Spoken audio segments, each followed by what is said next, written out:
Kalau dilihat dari jumlah bunyi yang diujarkan, telah didapati bahwa untuk bahasa Inggris rata-rata 25-30 segmen bunyi fonem tiap detik.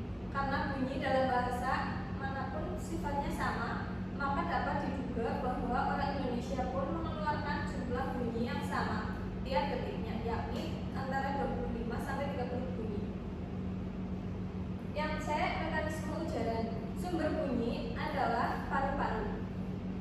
Udara yang dihembuskan oleh paru-paru kita keluarkan melewati suatu daerah yang dinamakan daerah glottal. Udara ini kemudian lewat lorong yang dinamakan faring. Dari faring itu ada dua jalan, yang pertama melalui hidung dan yang kedua melalui rongga mulut. Yang D, persepsi dalam ujaran. Ujaran merupakan suatu aktivitas verbal yang meluncur tanpa ada batas waktu yang jelas antara satu kata dengan kata yang lain.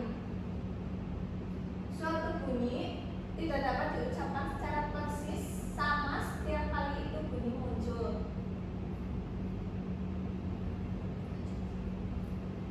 Yang E, model-model untuk persepsi. Yang pertama ada model teori motor untuk persepsi ujaran. Yang kedua ada model analisis dengan sintesis. Yang ketiga fusi logical model.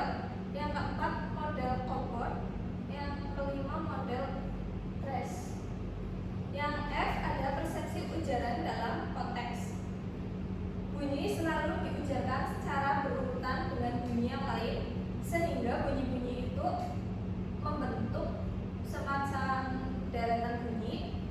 Lafal bunyi yang diujarkan secara berurutan dengan bunyi yang lain tidak sama dengan lafal bunyi itu bila dilafalkan secara sendiri-sendiri. Persepsi terhadap suatu bunyi dalam deretan bunyi bisa pula dipengaruhi oleh kecepatan ujian. Bab ketiga yaitu bagaimana manusia memahami ujaran. Yang pertama ada struktur batin dan struktur lahir. Ciri-ciri makna suatu ujaran yang pertama yaitu satu, lelaki tua itu masih dapat bermain tenis. Dapat dipahami cukup dari urutan kata-kata yang terdengar atau terlihat oleh kita. Siapapun yang mendengar kalimat ini akan memberikan interpretasi makna yang sama, yakni adanya seorang laki-laki tua, dia dari dulu sampai sekarang bermain sesuatu dan sesuatu itu adalah tenis. Yang kedua, lelaki dan wanita itu masih dapat bermain tenis.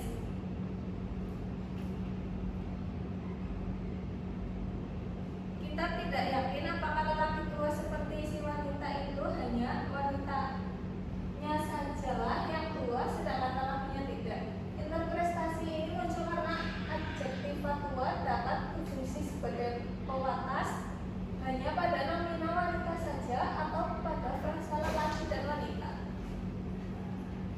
Dari contoh di atas tampak bahwa makna suatu kalimat ternyata tidak ditentukan oleh wujud permukaan yang kita dengar atau kita lihat saja, terutama oleh presentasi yang mendasarinya. Perbedaan antara struktur lahir dan struktur batin ini sangat penting untuk memahami kalimat karena proses mental perilaku negatif. Yang B ada proposisi. Unit-unit makna pada kalimat dinamakan proposisi. Proposisi terdiri dari dua bagian, yaitu yang pertama argumen, yang kedua predikasi.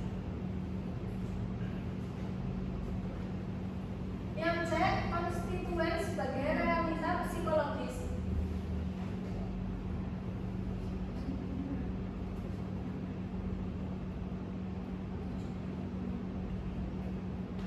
Konstituen bukanlah hanya sekedar potongan kalimat yang sifatnya arbitrter saja. Pemotongan kalimat menjadi konstituen mempunyai landasan psikologis maupun sintaktik yang kuat. Contohnya, kaidah-kaidah penyebut ini memang sukar. Lainnya yaitu mahasiswa sering kurang dapat menggunakan kaidah-kaidah kataan. Dari contoh di atas dapat kita rasakan bahwa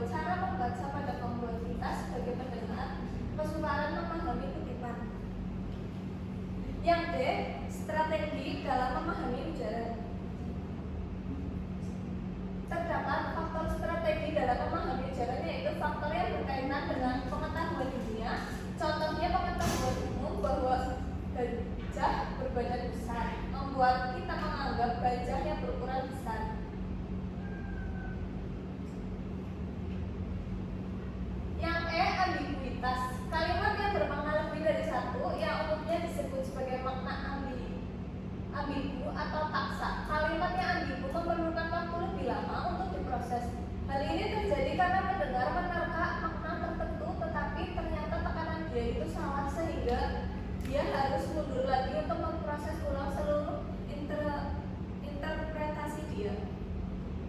Yang F, penyimpanan kata.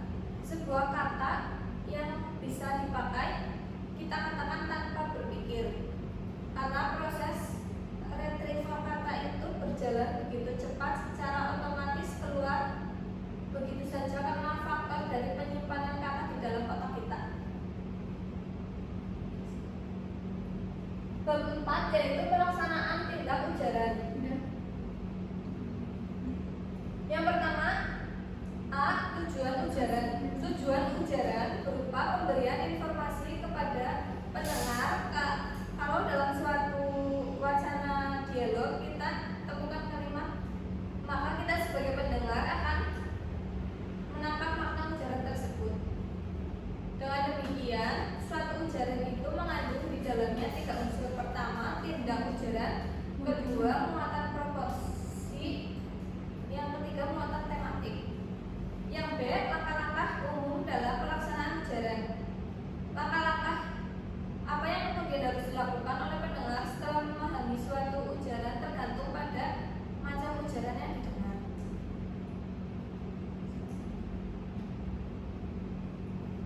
Yang C, pelaksanaan ujaran. Pelaksanaan tindak ujaran reseptatif, pelaksanaan ujaran direktif, pelaksanaan untuk pertanyaan ya atau tidak, pelaksanaan untuk pertanyaan mana atau apa, pelaksanaan untuk kalimat perintah, pelaksanaan tindak ujaran komisif, pelaksanaan tindak ujaran ekspresif, pelaksanaan tindak ujaran deklarasi. Yang D, pelaksanaan ujaran tidak langsung. Yang pertama ada prinsipal kooperatif, yang kedua pelaksanaan ujaran dan prinsipal kooperatif, yang ketiga adalah langkah dalam pelaksanaan ujaran tak langsung. Bab 5 yaitu ada produksi ujaran. Yang pertama, langkah-langkah umum dalam memproduksi ujaran. Yang pertama yaitu tingkat pesan, di mana pesannya akan disampaikan proses. Yang kedua, tingkat fungsional, di mana bentuk leksikal dipilih, lalu diberi peran dan fungsi sintaktik. Yang ketiga, tingkat posisional, di mana konstituen dibentuk dan aktivisasi dilakukan. Yang keempat, tingkat fonologi, di mana struktur fonologi ujaran itu diwujudkan. Yang B, rincian produksi ujaran. Dalam proses memproduksi ujaran dimulai mengenai topik yang akan diucapkan, kemudian turun ke kalimat-kalimat yang akan dipakai, dan turun lagi ke konstituen yang akan dipilih. Setelah itu barulah masuk ke pelaksanaan dari yang diucapkan. Yang C, hubungan antara komprehensi produktif. Produksi merupakan cermin balik dari komprehensi dengan tambahan proses-proses tertentu. Pada komprehensi, orang menerima input kemudian disimpan dalam memori. Orang dapat meretrieve kata hanya bila dia menyimpan kata itu dalam memori dia sebelumnya. Dengan kata lain, suatu kata dapat diproduksi hanya bila telah ada komprehensi sebelumnya. Bab 6 yaitu produksi kalimat. Senyapan dan gilir lidah. Senyapan dapat diartikan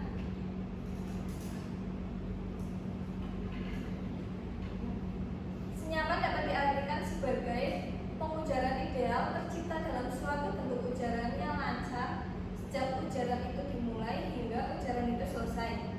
Senyapan dibagi menjadi 2 macam, yaitu senyapan diam dan senyapan terisi. Yang B, lupa-lupa ingat dan latah. Terdapat satu gejala dalam bicara yang berkaitan dengan ingatan manusia.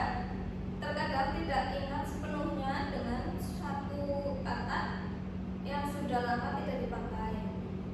Lalu gejala latah adalah suatu tindak kebiasaan di mana seseorang ketika terkejut akan mengeluarkan kata-kata secara spontan dan tidak sadar dengan apa yang dikatakan.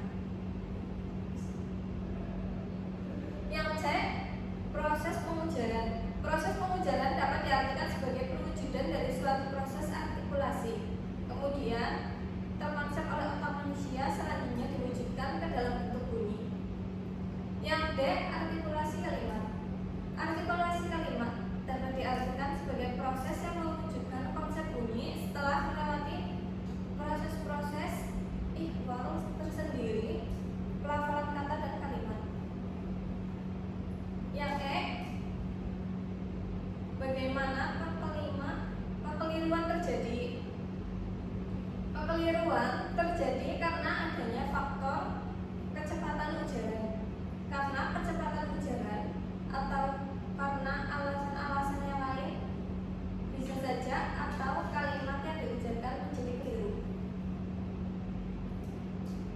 Bab yang selanjutnya itu bab 7, penyimpanan dan retrieval kata. Yang pertama ada leksikon mental. Leksikon mental yang sering juga dinamakan kamus mental mempunyai sistem yang memungkinkan kita untuk meretrieve kembali kata-kata secara cepat. Meskipun leksikon mental mempunyai persamaan dengan kamus biasa, namun ada perbedaannya yang cukup signifikan.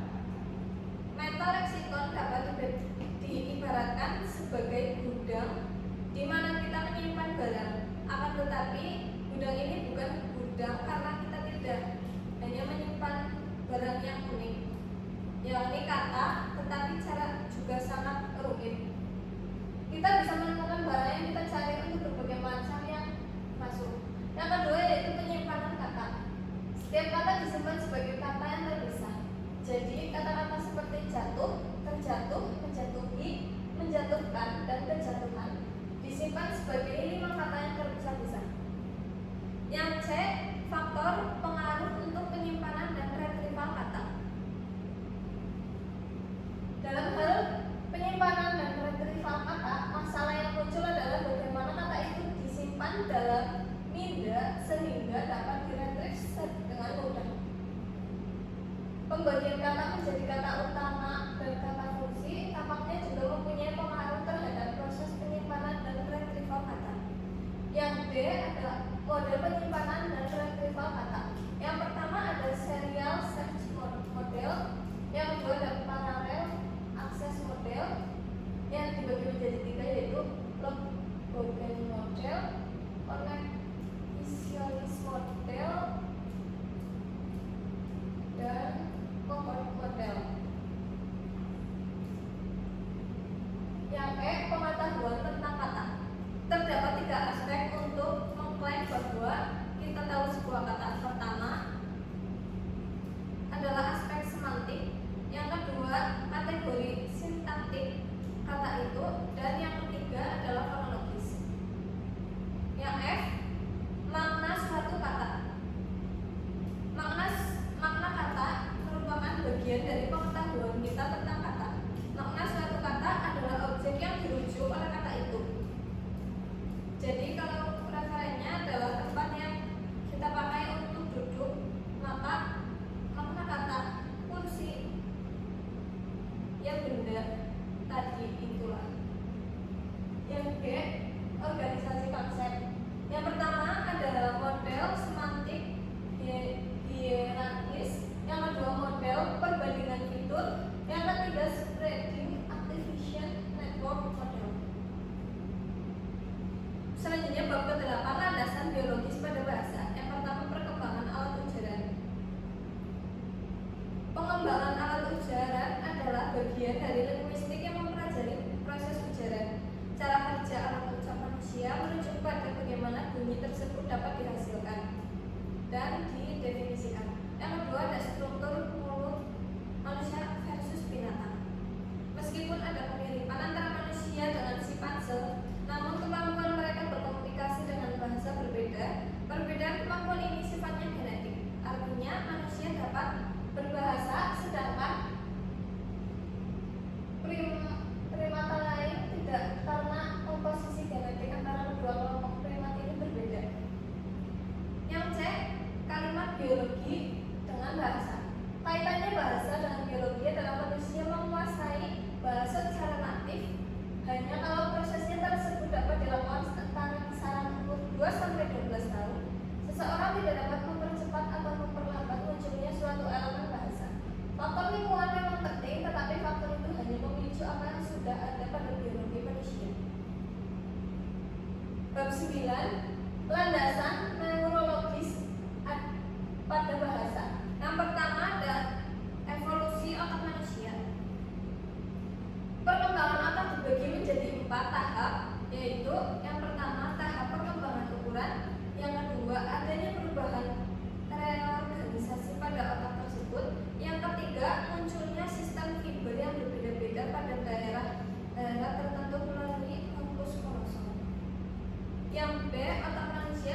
Pada otak manusia terdapat sekumpulan saraf penting yang mengontrol kegiatan fisik dan mentalnya, terutama hemisfer kiri yang perannya berkaitan dengan kebahasaan atau cara manusia menghasilkan bahasa, sedangkan pada otak binatang lebih banyak digunakan pada kebutuhan fisiknya daripada proses mental.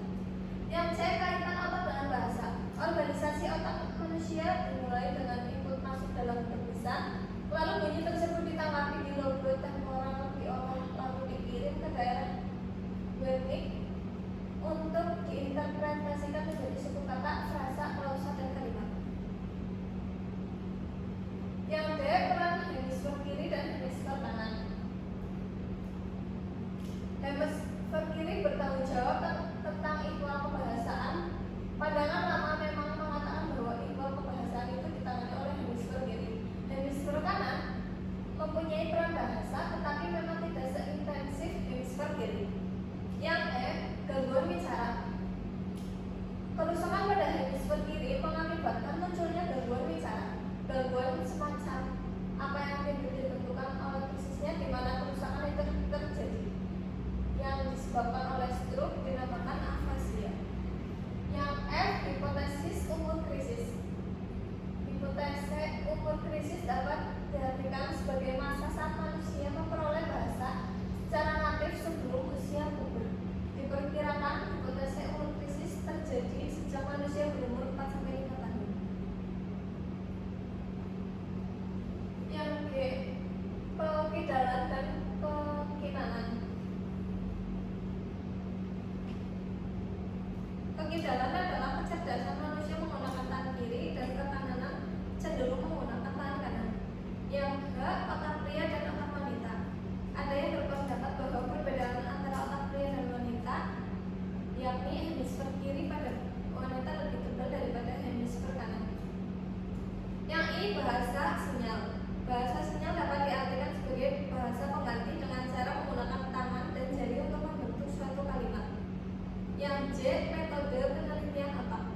Metode penelitian pada otak contohnya yaitu pada masa Wernicke adanya proses penelitian pada hemisfer kanan dan kiri yang dipisahkan untuk mengobati orang epilepsi, dan contohnya seperti penentuan bagian otak mana yang terlibat pada kegiatan verbal. Bab 10, bab terakhir yaitu pemerolehan bahasa. Yang pertama ada sejarah kajian pemerolehan bahasa. Awal mula pada tahun 1876 sampai tahun 1926. Pada masa ini kajian pemerolehan bahasa anak dilakukan dengan peneliti mencatat apapun yang diusahakan oleh anak-anak dalam suatu buku harian. Periode sampel besar adalah dari tahun 1926 sampai 1957, yang berkaitan dengan munculnya aliran baru dalam ilmu jiwa yang bernama behaviorisme, yang menekankan peran lingkungan dalam pemerolehan pengetahuan. Yang B, metode penelitian dalam pemerolehan bahasa. Dengan kemajuan teknologi, data diperoleh dengan perangkat ujaran maupun tingkah laku anak saat berbicara, baik secara visual maupun auditori. Yang C, universal bahasa.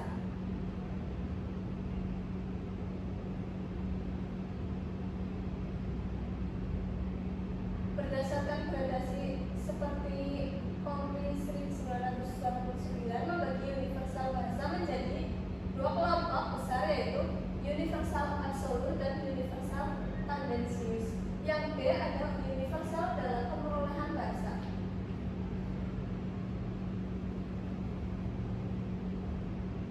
Dari berbagai macam universal serta proses pemerolehan bahasa, tampak bahwa pemerolehan bahasa seorang anak berkaitan erat dengan konsep universal. Sementara itu, komponen sintaksis dan semakin memiliki kadar universal yang jauh lebih rendah. Yang E, rata panjang ujaran. Cara menghitung panjang ujaran anak: yang pertama, ambil sampel sebanyak 100 ujaran. Yang kedua, hitung jumlah morfemnya. Yang ketiga, bagilah jumlah morfem itu dengan jumlah ujaran. Yang F, bahasa ibu versus bahasa sang ibu.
Psikolinguistik adalah cabang ilmu yang mengkaji hubungan antara pikiran dan bahasa, termasuk bagaimana bahasa diproduksi, dipahami, dan diperoleh oleh manusia. Dalam konteks pengelolaan bahasa pertama anak, psikolinguistik berfokus pada proses mental dan kognitif yang terlibat ketika anak belajar bahasa pertamanya, biasanya bahasa ibu mereka. Beberapa aspek utama psikolinguistik dalam pengelolaan bahasa pertama anak yaitu yang pertama, perkembangan fonologis tentang bunyi-bunyi bahasa. Yang kedua, perkembangan leksikal termasuk proses belajar kata-kata baru dan maknanya. Yang ketiga,